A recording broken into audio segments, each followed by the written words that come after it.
Hey you guys, it's me Kai. Welcome back to my channel. I'm the head baker here at Bath Time Bakery.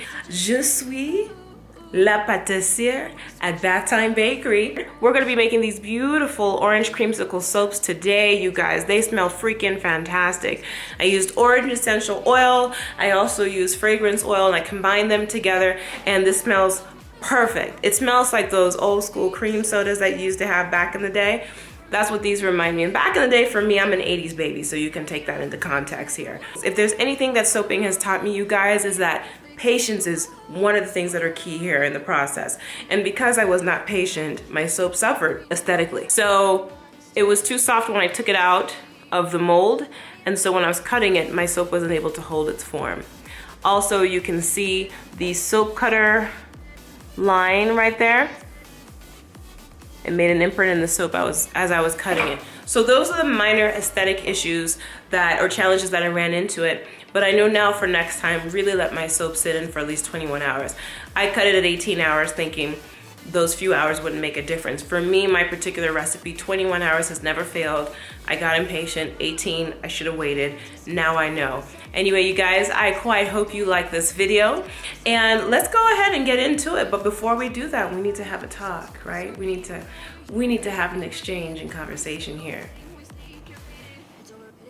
Are you subscribed to this channel? I'll give you a moment. Make sure you hit that notification bell, okay? Yeah. Wait. I also have a newsletter that I send out monthly at badtimebakery.com. Make sure you sign up for that. Are you following me on Facebook and Instagram? Whew, child, you gotta keep up with me. Anyway, let's get into this. I really appreciate your time today, okay? You guys, you take care. Bye. Let's do it. Let's get into this soap. So here I'm pouring my lye water into my melted oils and butters, but wait. Your girl realizes that she totally forgot to mix the sodium lactate in with my lye water. So I'm just going to pour my sodium lactate and whatever else lye water I have left over. I'm going to mix it. Then I'm going to go ahead and pour it in with my melted oils and butters.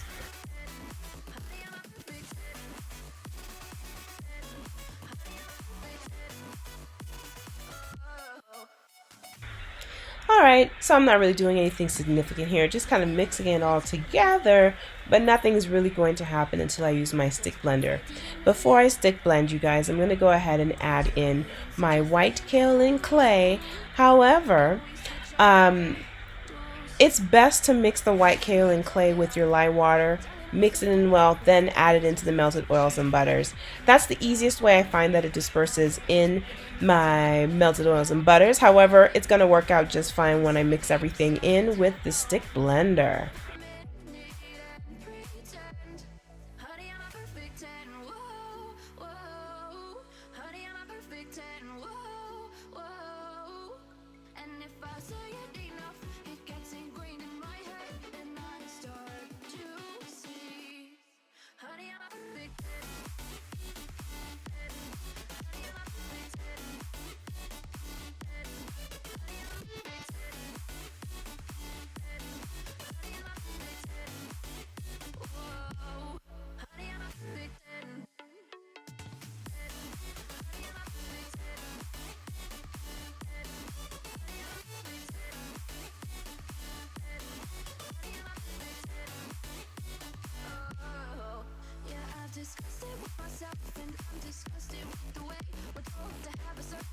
We are going for 3 colors today. Brown, which is going to be the base of the soap. The body of the soap will be orange and white. So I'm just separating my soaps here. First starting off with the brown. And what you guys had seen me do was pour cocoa powder dispersed in oils into this pitcher before adding the soap on top of it. But I'm not getting as deep of a brown as I want. So I'm going to go ahead and deepen that color with chocolate mica.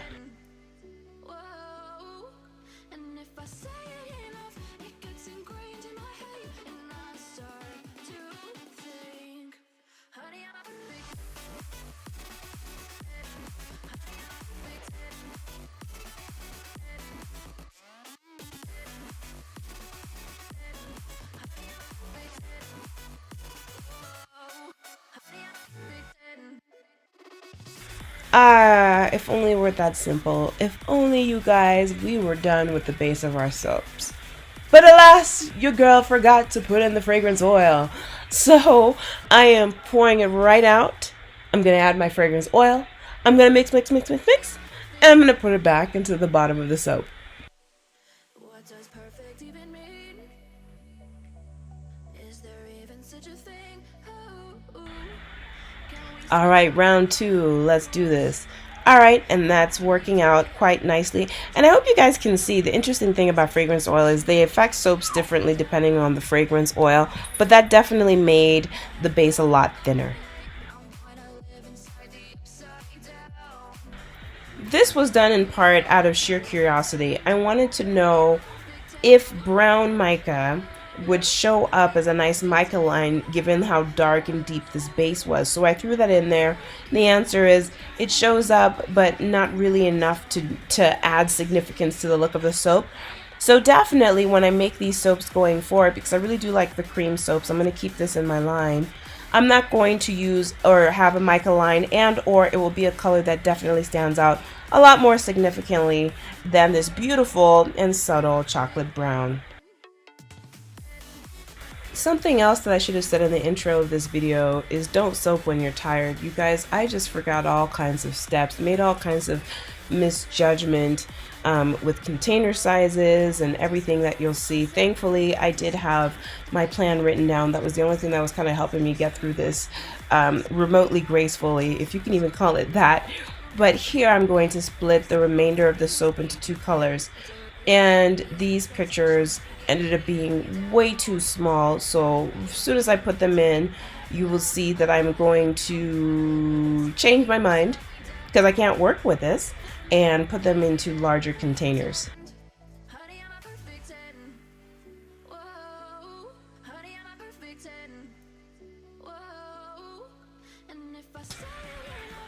So this right here is going to be the orange that I'm working with. So that is Orange Vibrance Mica mixed in with oils. I'm going to go ahead and mix that color into this soap. I'm also going to go ahead and add my fragrance oil combination into the orange that you see me doing here. And I'm eyeballing it. I'm not going to add all of it there because I'm also going to add some of that color also to the other portion of soap, which will be our white.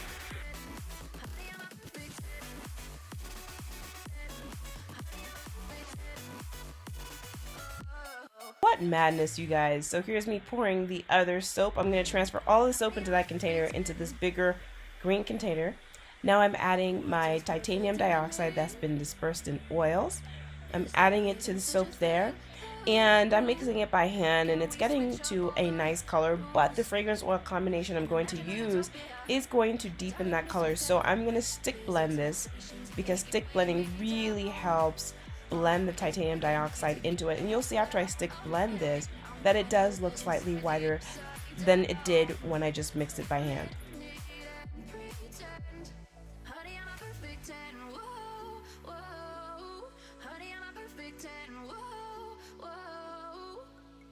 Poured in a little bit of fragrance oil and I got nervous, so I decided not to pour the rest of the fragrance oil that I had allocated for that in there.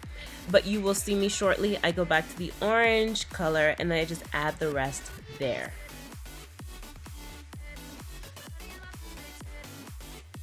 And I also decided to add more mica, so you can see a little bit of that orange mica floating on top along with the fragrance oil. But shortly it will all be blended, and then we're ready to kind of work on this whole swirly spinny pattern thing. You'll see, I don't even know what to call it. So I don't know the name of this technique. I have seen it done on YouTube. I will be sure to put the name down here because I want to honor whoever created this, but I'm trying to mimic that technique here. And usually this is done in the mold, to my understanding, and then you leave the soap and you cut it and you have this awesome design. I wanted to remix it a little bit out of curiosity and see what happens if you do it in a bowl like this and then you pour it in your mold. Does that switch the script? Which it does, but I'm gonna have to try it the authentic and original way so that I actually am able to compare the two.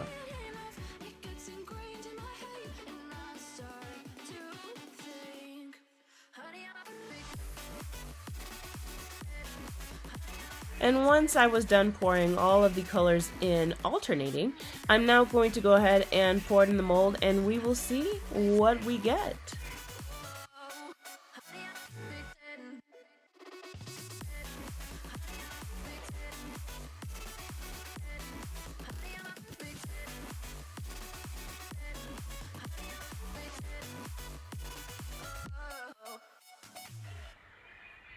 So this step is completely optional because we're going to be piping on top of it, but I really like to practice my swirl and spin game, which really looks the same every time, but I do this every time because, again, soap is actually fun. Switch up all the rules and imagine a utopia.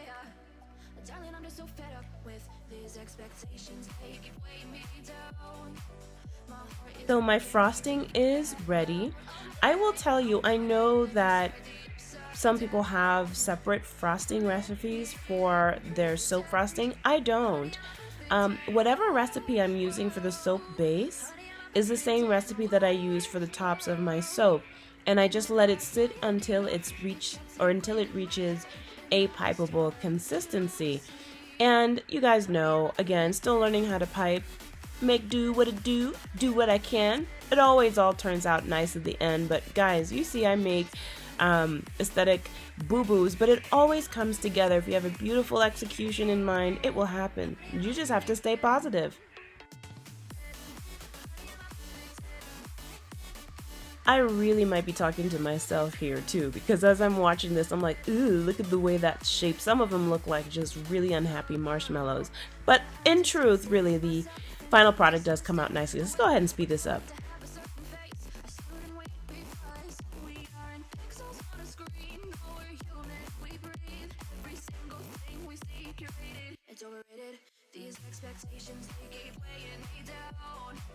My heart is begging me to get the hell out of my head. I'm trying to live inside This 5-pound brambleberry liner allows me to make 16 or 17 slices or bars of soap.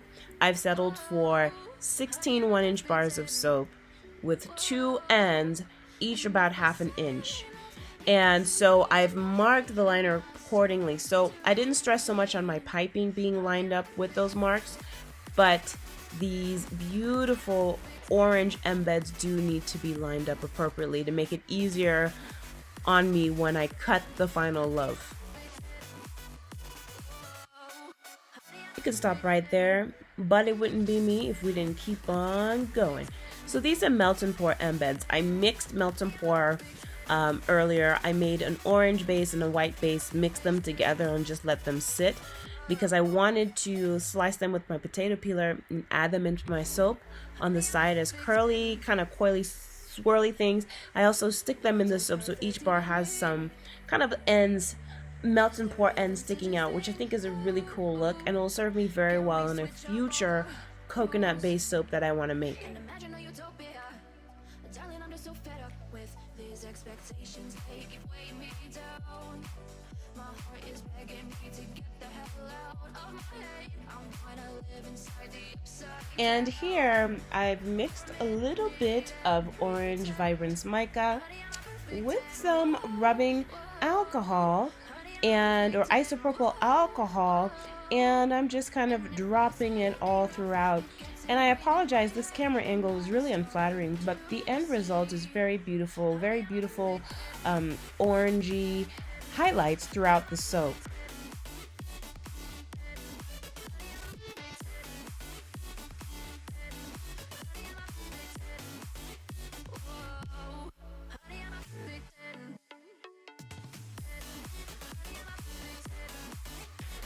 And this is it. We're done with the soap, so we're going to spray a ridiculous amount of 99% rubbing alcohol on it to prevent soda ash. And I am spraying quite a lot, and that's it. This is what I did. I'm just exposing myself, maybe over the top, but quite necessary. But here we go.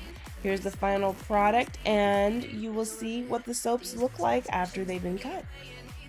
So I apologize, this is going to be the first soaping video I have where I did not capture the cutting of the soap. Actually, I did record it, I just haven't a clue where that clip is. I've looked for it and I'm just gonna have to chalk it up to a loss, but I did want to put in some pictures so you guys could actually see what the swirls look like in the soap, and it came out very nice. So as always, thank you for watching. Thanks for spending time with me. Bye. Head pâtissière, head pâtissière. Je suis la pâtissière. Je suis la pâtissière. Je suis la pâtissière. Why does my voice change? Je suis la pâtissière. If I was to speak French, how would I sound? My English voice, my Creole voice, me French voice, la pâtissière.